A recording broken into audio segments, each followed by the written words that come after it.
Polres Belitung Timur tangkap 3 pelaku pengeroyokan pria hingga tewas.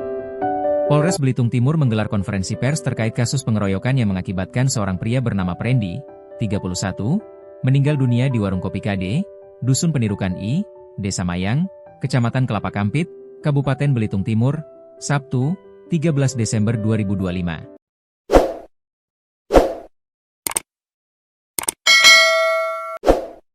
Kapolres Belitung Timur, AKBP Indra Ferry Dalimunte menyampaikan dalam kasus tersebut pihak kepolisian telah menetapkan 3 orang tersangka.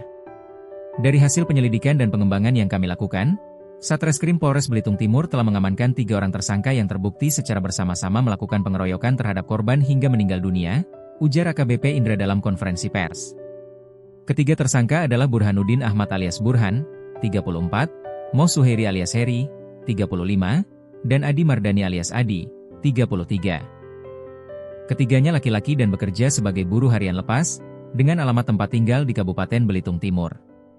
Kapolres menjelaskan peristiwa pengeroyokan terjadi pada Sabtu, 13 Desember 2025, dini hari di sebuah warung kopi. Para pelaku melakukan pemukulan secara bersama-sama dengan menggunakan batu dan botol, yang diarahkan ke bagian kepala dan wajah korban hingga korban mengalami luka parah. Akibat tindakan para pelaku, korban yang bernama Prendy sempat dilarikan ke Puskesmas Kelapa Kampit untuk mendapatkan pertolongan medis. Namun karena luka yang cukup serius, korban akhirnya dinyatakan meninggal dunia, jelasnya. Dalam pengungkapan kasus tersebut, polisi turut mengamankan sejumlah barang bukti diantaranya 1 buah batu yang terdapat bercak darah, pecahan botol bir warna hijau serta pakaian yang digunakan korban saat kejadian. Atas perbuatannya, ketiga tersangka dijerat dengan pasal 170 ayat 3, huruf E KUHP tentang pengeroyokan yang mengakibatkan korban meninggal dunia.